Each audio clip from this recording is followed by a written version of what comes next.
Alright, hello everyone, this is Rich and I am back with my part 2 to my DVD update for August 15th, 2010. So let's continue on. I was talking about independent films that I got recently, so I'll talk about these last two and then move on to some other stuff. Sound good? Alright. This one, let's see here, how do I want to say this? I love Rock and Roll Nightmare. A lot. I think that movie's pretty cheesy, awesome, horror fun. So I was like, holy shit, they made a part 2 to Rock and Roll Nightmare called Intercessor, another Rock and Roll Nightmare. So I'm like, oh shit, son, I gotta get that. Just like that. And I got it. Intercessor. And I couldn't even finish the fucking movie. It was terrible. Like, it pained me to watch it. The thing that got me the most is, and I know, I like John Michael Thor. He's a very good, I think he's a pretty decent actor. He was like in Zombie Night Nation and a couple other like comedies and stuff like that, other than Rock and Roll Nightmare.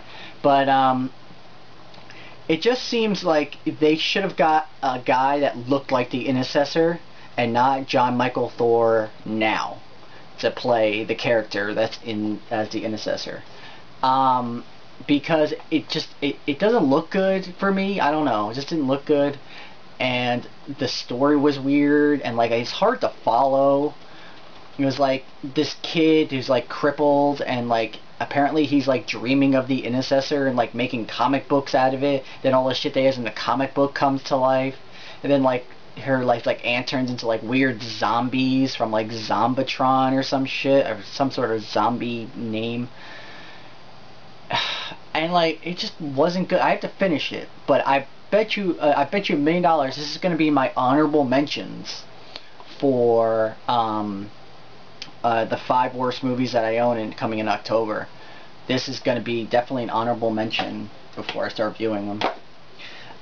Next is a film that's really independent. It's like it was made locally where I live, so I will put the information about this film on the bottom of here, and I'll put the trailer with it. It's called The Grateful Undead.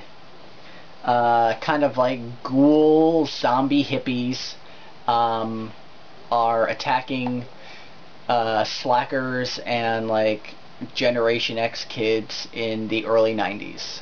And it's very dialogue heavy film. Very dialogue heavy film.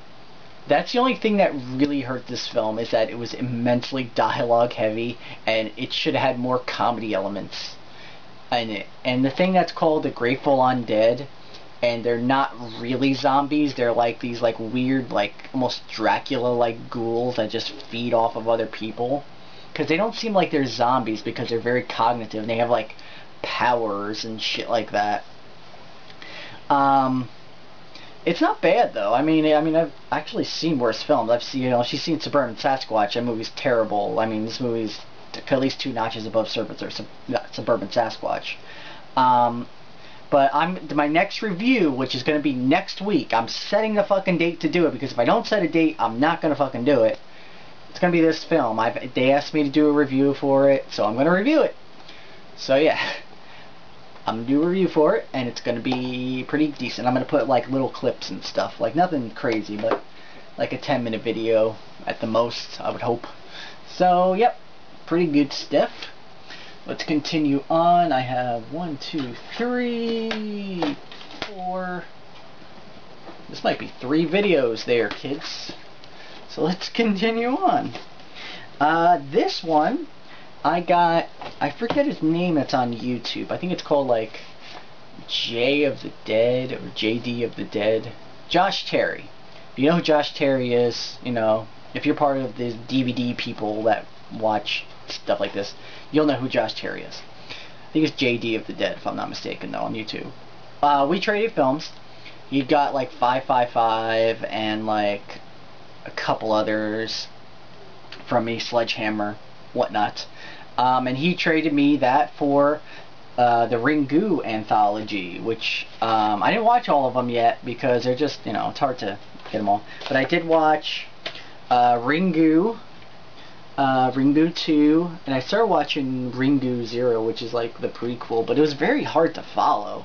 Like, it's supposed to be a prequel, but it's like, it's set at like present day, but then they shoot back to like back in the day, and it's like very hard to like, you know, maybe it's just because it's subtitled to get back one and forth. But I mean, the first two are pretty awesome. The Ringu 2 is not like Ring 2 from the United States at all. My friend Sarah really doesn't like The Ring, like the American version. Then she saw Ringu and she's like, "This isn't scary at all." I was like, well, you lost it in translation. Next is a movie I got that's actually like $25 on some places on Amazon.com.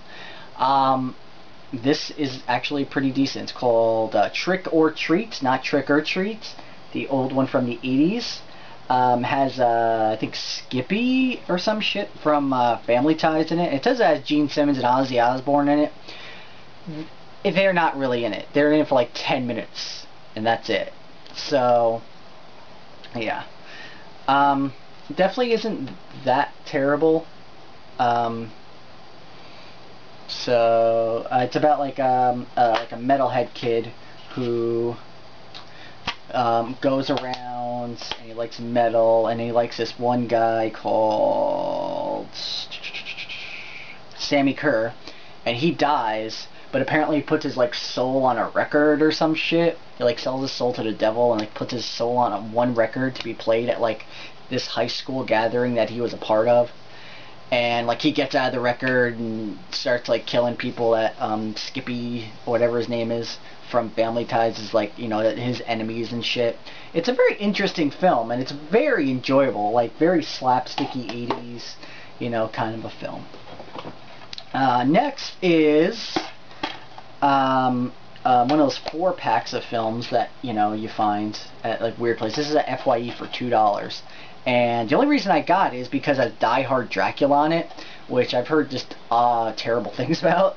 So, and it also has the actual special edition version of Unhinged. So if you want to buy Unhinged, get this, because it has the same shit. Like, it has the commentary and all that shit on this. So it has 2 movies I've never heard of, and then it has Unhinged and Hard Dracula. It has Harvesters and Girls Night Out on this.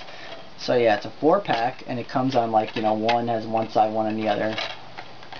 So, just to let you know, probably an honorable mention would be put for my worst movies for Hard Dracula, because that movie was ass. Let's see, how long have I been doing this video? I think I got like a minute. Alright, I'm going to cut it here. Hopefully this hasn't been insanely long. Actually, has it been insanely long? Yeah, it's even been 10 minutes. I don't know. I hate it when I do that. I don't keep track. I'll do one more.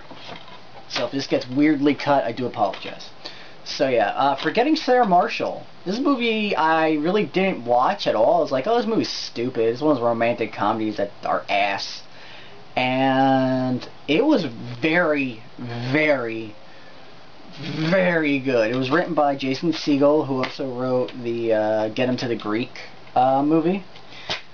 And quite funny. Very funny, actually. And just in case you ever want to see Jason Segel's penis, it's like out in the movie about 3 times. So yeah, you got that going for you. Very funny film. Jason Segel loses his girlfriend, and he's upset about it. So he's like, I'm gonna go on vacation. But guess what?